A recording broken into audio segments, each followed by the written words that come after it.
Welcome everybody, I'm Jeff Barton and I'm your host for the Las Vegas Real Estate Show. We're on each and every week and I appreciate you tuning in. We try to deal with the issues facing real estate purchase, real estate sales, and everything connected to it. Now, as you know, in Las Vegas, there are many things that can distract you from whatever your primary purpose is, whether it's going to work every day, raising your kids, making sure that you earn enough money so that you can afford your mortgage. But what I want to talk about today at the start of the show is about entrepreneurship. What does it take for someone to say, hey, I want to buy a house, I want to fix that house up, and I want to sell it? That's called house flipping. But it takes a certain individual, it takes entrepreneurship, it takes the ability to understand what risk is, and the ability to turn that risk into a profit. There's a system to do that. There's a way by which you think to do that. But initially, when you're thinking about doing it, and what the difference between thinking about it and doing it is this thing called, can you handle the risk? Now, we've had on the show several times people that talk about their element of risk and how they deal with it, whether it's a house flipper, whether it's a first-time home buyer, whether it's somebody who's opening an ice cream stand, as we had last couple weeks ago on the show. When you are thinking about making money, I know there's a lot of people out there who would like to get into the real estate game. You need a professional, you need somebody to help you through the financing, you need somebody to help you to understand the different aspects of what you're going to do. I know a lot of people want to buy a house and rent it out, but what are the intricacies involved? What are the steps involved to not only do that, but to manage that property so that you make money?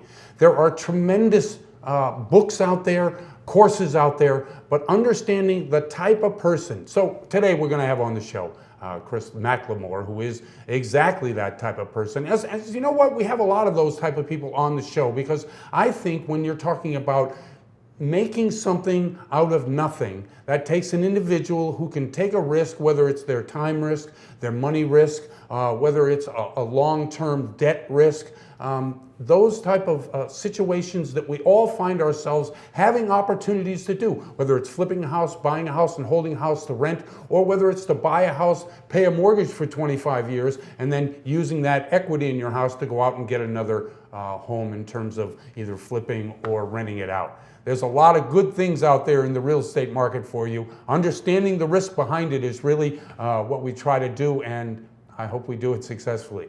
Thanks very much for tuning in. I'm Jeff Barton. I'm your host for the Las Vegas Real Estate Show. We'll be right back. Successful Strategies International offers state-of-the-art PMP certification and an entire curriculum of project management, risk management, portfolio and program management by using unique learning techniques such as online learning, simulations, and facilitator lead programs. Our clientele consists of some of the biggest Fortune 500 companies in existence. SSI has trainers all across North America, Europe, and Asia to help meet your project management needs. Learn more at ssi-learn.com. That's ssi-learn.com. Welcome back. Thanks for tuning in and staying with us.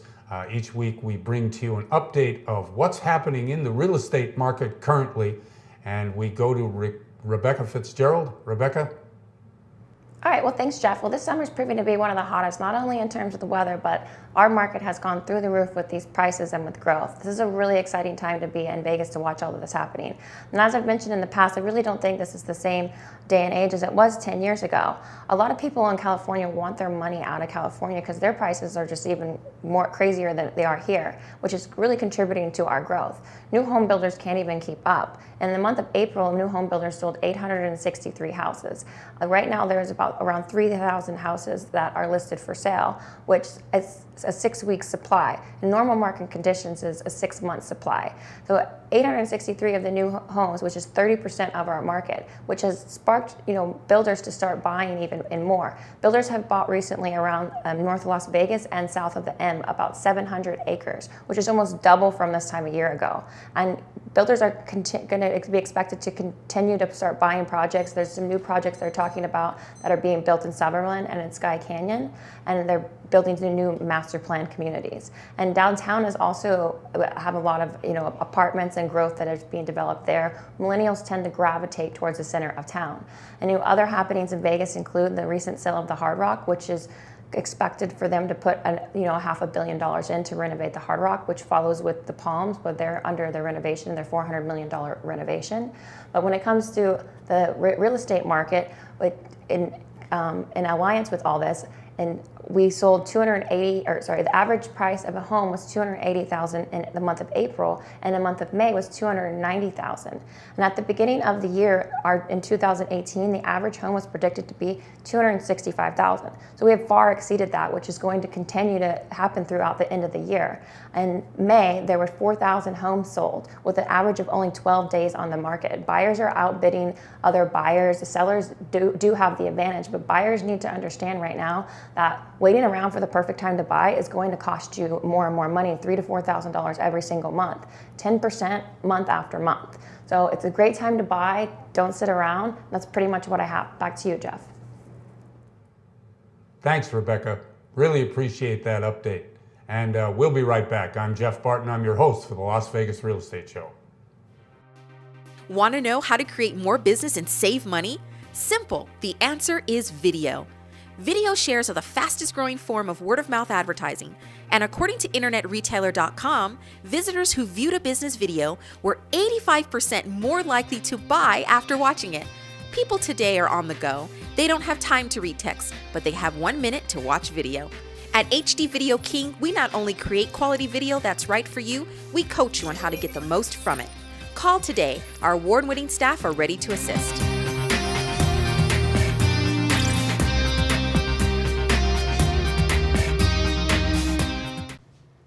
Welcome back, everybody. Hi, I'm Jeff Barton. I'm your voice in the mortgage industry. Also, I'm the host for the Las Vegas Real Estate Show, and we're on each and every week, and thanks for tuning in. We try to bring interesting and people that can talk to you about what's going on in the city of Las Vegas. You know, this is a real estate show, but there's so much goes into real estate here in the Valley, whether it's education, as we talked about last week, or perhaps you want to buy and sell a house, flip a house, you want to hold a house, you want to get a mortgage, you want to travel, you want to open a business, a vacation, entrepreneurship. Things that affect real estate are really all-encompassing, and so we try to bring that to the show each and every week. In line with that is our next guest, or our first guest on the show is Chris McLemore, who is is it president, owner of Tuck and Run? President owner of Tuck and Run, that is correct. Okay, Tuck and Run. Now, Chris, Chris was an ex-ball player and has gotten into helping a lot of good people here in the Valley. You're from the Valley. Tell us a little bit about what Tuck and Run is and how you're going to use that in order to help people. Okay, so as you alluded to, I was born and raised in Las Vegas, and so this is home for me. And the way Tuck and Run initially started out is the legacy of the business comes from my family. We had a barbecue restaurant business. Actually, we ran 3 barbecue restaurant businesses here in the Las Vegas area. And my dad did that for over 30 years. So with those recipes and then just being from Vegas, and also I'm an ex-alumni of the Oakland Raiders. So I wanted to do something in a way of giving back to the community. Of course. So what I've done is taken everything from my childhood and everything as being a businessman and an entrepreneur, because I also ran a textile company where I oversee 300 employees where I was the president of the company. I started doing that in 1996. So just having an entrepreneur, being a businessman, as well as brought up in business. But one of the things that my parents used to do was they used to feed the homeless. And that was something that my mom started out doing, and they did that for 30 years. And back then, it was people just really didn't have anywhere to go, didn't have anywhere to eat. And so my dad used to do it on the holidays. And he used to gather all the people from downtown. Yeah. And they used to all come to the restaurant, and he used to feed them. So it was something that started a long time ago by my parents. And I just want to pick up that baton and run with it and give back to the community. So the foundation itself feeds homeless. That's the base of what you're trying to do. That is correct. The base is going to be feeding the homeless, as well as we're going to be working with homeless individuals like the homeless youth. Right now we have a big runaway of youth running away from home, and then they become homeless. Right. So we're going to be working with other foundations, as well as my foundations, to help capitalize and really provide some assistance to the youth as well as the homeless. We just don't want to feed them. And I was watching another show of yours, and you was talking to a young lady from PETA. Right. And what she does is get people back to work. Well, we just don't want to feed them. We want to feed them, but at the same time, we want to provide some type of service. And so we link them up with other foundations that can actually get them on their feet, because, you know, feeding only lasts for a minute. But now we want to get them acclimated back in society, working, doing the things that they need to do to be able to take care of themselves. You know, the Las Vegas has this image nationally. Locally, it's quite a different place. As you said, it attracts a lot of young people who come here for many different reasons, and they end up on the street. Correct. Now, you also help older people who might not be able to get out, might not be able to feed themselves. How does that part of it work? Well, we're teamed and partnered up with the Catholic Charities here. I had a meeting just actually yesterday with the CEO of Catholic Charities. So they have a program called Meals on Wheels. I see. And what the Meals on Wheels do is actually cater to our senior citizens that just can't get out to really go to the store, can't get out to really do the things that they need to do, the day-to-day operation of living in our lifetime. So what they do is they provide a meal or meals that will cover them for a period of 1 week. And then they come back the following week and do it all over again.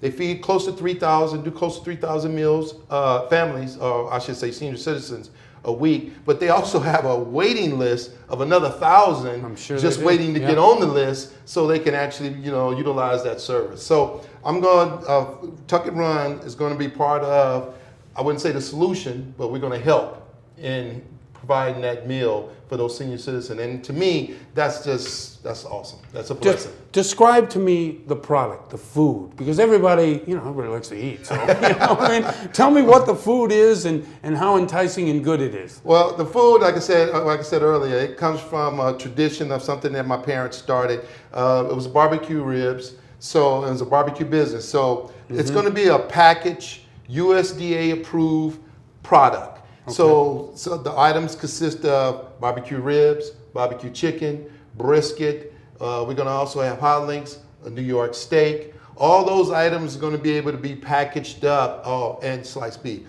All those items are going to be able to be packaged up, and just with a minimum of a couple minutes, you can warm it up in the microwave, which makes it very easy for our senior citizens, as well as we're going to partner up with the bars here in Las Vegas. Okay. Through my name, which is, I'm an alumni for the Oakland Raiders. So I've done a lot of work. I'm doing a lot of work right now with the Raiders and through their foundation. But I'm also doing a lot of work with some of the local bars, just going in, doing the Super Bowl, doing special events, and signing autographs, doing those things. Sure. So I've already connected with a lot of the bars here right now. So the idea kind of came to me, okay, I can help these bars at the same time, partner up with them, and they become my partners in giving back to the community. Because once I provide that service for them, they also now are part of Tuck and Run's partnership that's going to be giving back to the senior citizens as well as feeding the homeless. When are you going to launch? When is this all happening? We're looking at the plant is still in the construction. Okay. So we're looking for the plant to be done.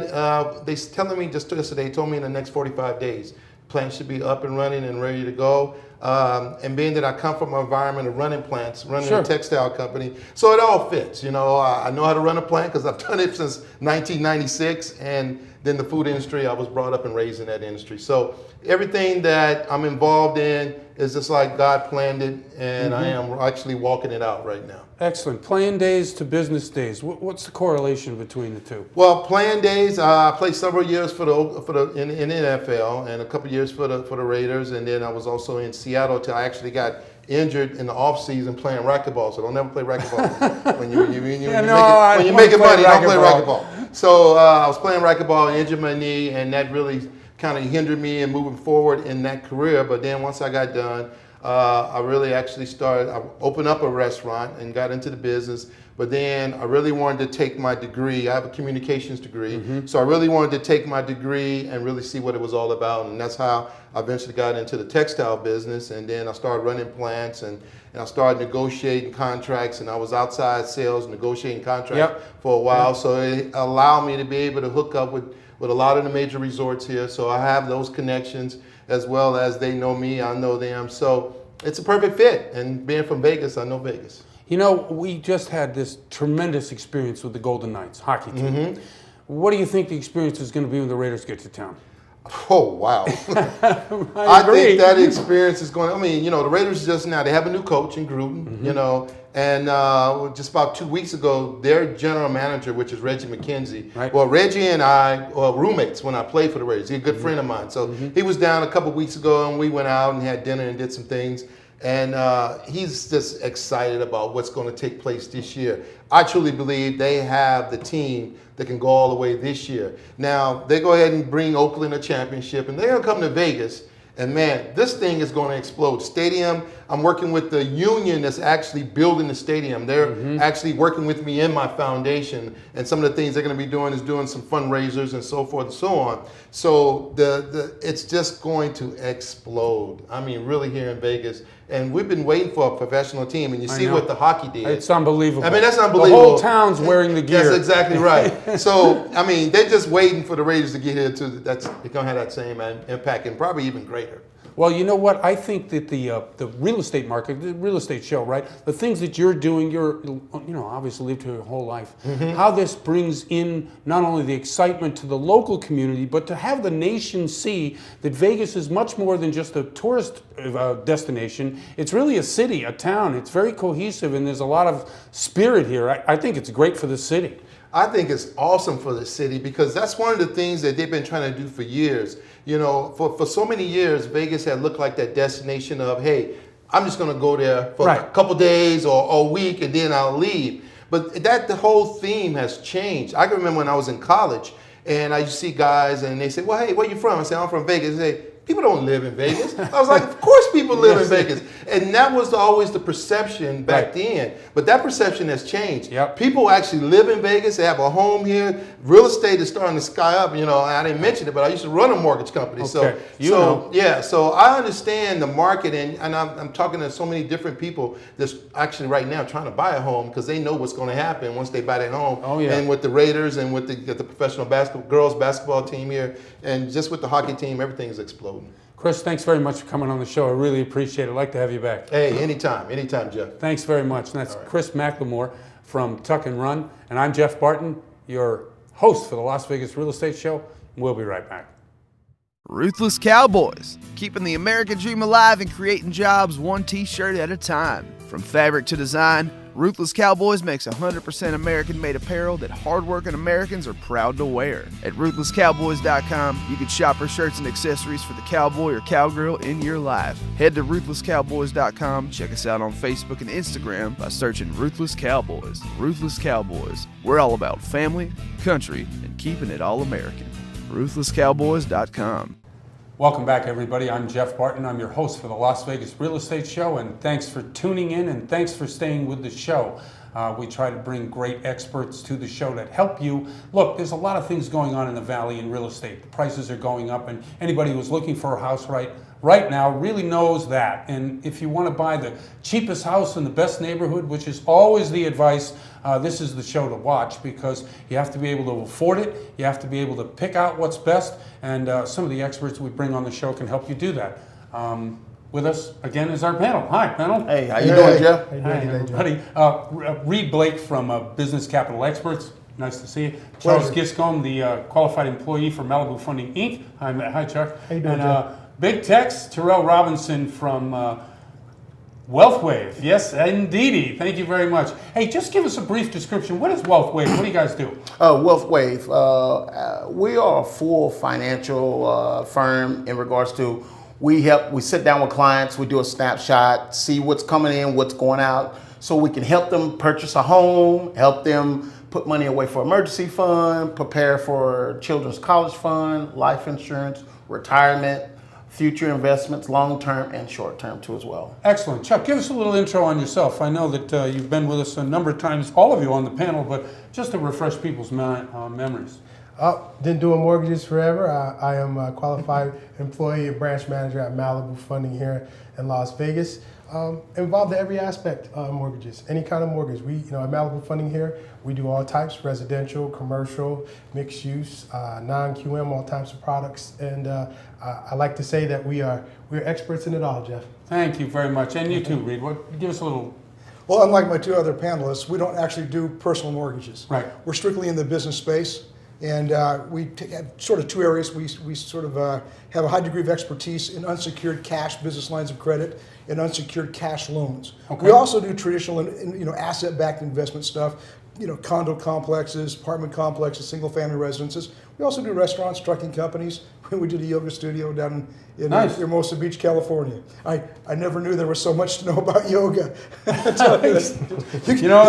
have a panel here of guys that aren't really into yoga. No, wait, what are you trying to say? Hot yoga. These aren't really yoga bodies you got on the panel today, man. Well, thank you very much. Okay, so we have a lot of expertise in the financial section, whether it be in residential or business.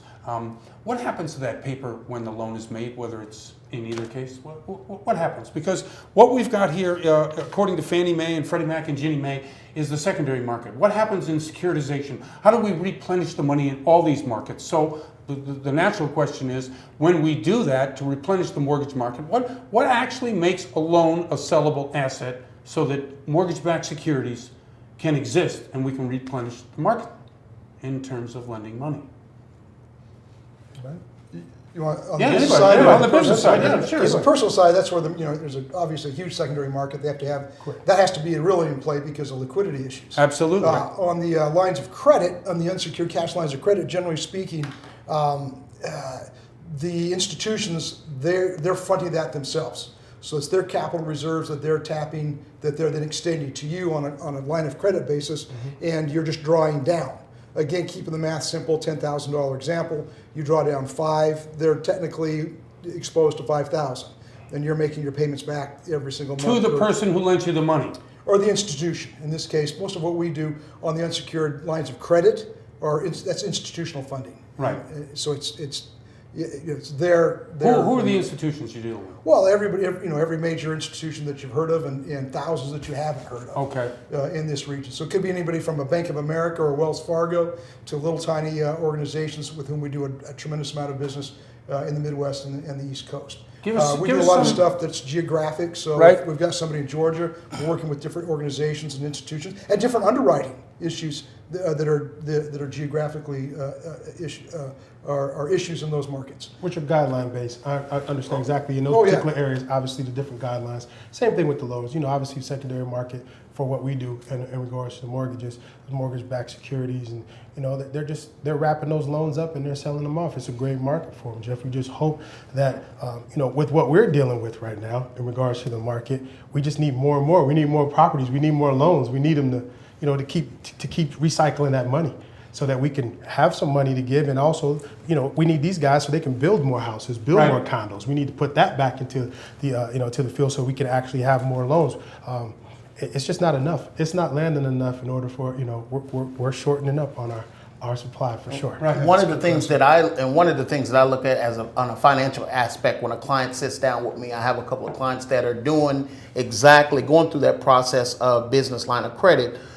One of the two things that I look at where I step in is making sure that our clients take out a line of credit versus an installment loan. Because if you take out that $250,000 installment loan, you're making payments back on a $250,000. That's a big payment going towards your debt ratio.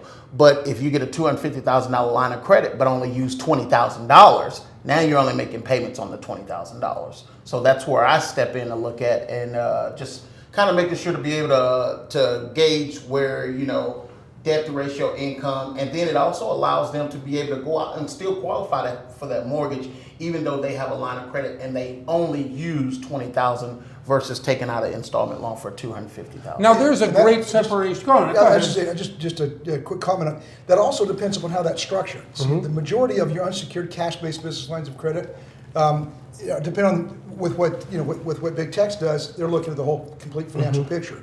But in the mortgage side, those lines of credit aren't being reflected on the individual's personal credit report. They're not reporting. Your business lines of credit will not be reporting on the personal. And so it's not having an impact on their FICO. It doesn't have any impact on utilization or capacity issues. Yeah, it doesn't things affect like the that. debt to income ratio. It doesn't even at show all. on. Okay. Correct. Okay, so the reason I bring up the secondary market, obviously, is there is zero connection between the secondary market and the borrower. Yeah. Meaning that on the front end, you're talking to borrowers, you're talking to people in the financial end. You're basically saying, Mr. or Mrs. Borrower, I need to help you get into this house or to get this money so that you can send your children to college. On the secondary market, they're looking at the product itself, bundling it together and selling it off. There is no connection to the borrower. I think there's an inherent problem with that, but I don't know what you guys think, but how do we connect up the secondary? Because what always happens in the front end of every loan is it's very difficult to get somebody qualified. Yeah. Okay? On the back end of the loan, they're willy-nilly selling the loans back and forth, securitizing them, slicing and dicing them. So I think there's a problem with that, and that's where I think the next problem is going to come in any kind of meltdown. I don't know what you guys think. Well, that was the problem with the first meltdown. That's exactly right. The derivatives driven from mortgage-backed securities, sliced and diced out, so nobody even know what loan was with what borrower, was with what security. It was just impossible. Well, it was gaming. It was gaming the system. Granted, there's not a direct relationship, and I probably shouldn't speak to this quite like you should do, Chuck. But I should say until recently, it seems there was a little bit what's the right word? Greater scrutiny, more care in terms of who the borrowers were, because that impacted that secondary market in terms of the quality of those portfolios that they're bundling and packaging. But again, recently, I don't think that, we're starting to see a lot of loosening of standards, and maybe it's going that direction. Reed's absolutely I right. The reality of it is that you had a lot of predatory loans that were stuffed in packages of loans that were being sold off. So you had great loans. So what you do, you take those bad loans, package them in with those good loans, you have it all mixed up. You're pushing that stuff around, and like you said, you're slicing, dicing it, selling back and forth. The word Reed using is great. It was gaming. It was strictly gaming. It was manipulating the system to the fullest to gain that buck. And actually, if me and you have a piece of paper and I give you $1 for it, you give me $1.10 for it, I give you 90 for it, we go back and forth, Jeff, we're just going to keep exchanging money. Same bad loan, same bad product being pushed back and forth, but the reality of it was for us to get an advantage. You sell it for $1, I sell it for $1.01, I sell it back to you for $1.02, you sell it back to me $1.03. Yeah, I just think that when we deal in these times where we're getting loans now that we didn't get when the mortgage meltdown happened in 8, 9, and 10, when it was very difficult to get a loan, you weren't seeing the type of loans that we're getting today. So what happens to that? The people on the back end are relying upon everybody in the front end, but as we've talked in previous shows, mortgage fraud is up. So I just worry that if we don't connect up the secondary market to the actual person who has the loan, we get into a situation where the only thing interest here is profit. I don't rather want than, you know what I mean? Yeah, no, I got you. I don't want to push the envelope, but back during the meltdown, that was the biggest form of mortgage fraud. The biggest form of mortgage fraud. The biggest absolutely. form of mortgage fraud, because those were loans for people that there were some people that weren't even living that had these loans. These were packaged loans into these packages going back and forth, Jeff. And so that's the biggest form of mortgage fraud. So to get from the origination standpoint to the secondary point of those loans, it's truly interlinked, but like you said, it couldn't be farther apart in worlds, which you probably need to bring that together if there's going to be some true resolution to those situations so that we don't have that kind of meltdown happen again. Hey, we're up against the time clock. Thanks very much for coming on the show panel. Once again, great job. Thank you very much. Appreciate it. And I'm Jeff Barton. Yeah, no problem. And I'm Jeff Barton, your voice in the mortgage industry. Also for the Las Vegas Real Estate Show. We'll see you next time.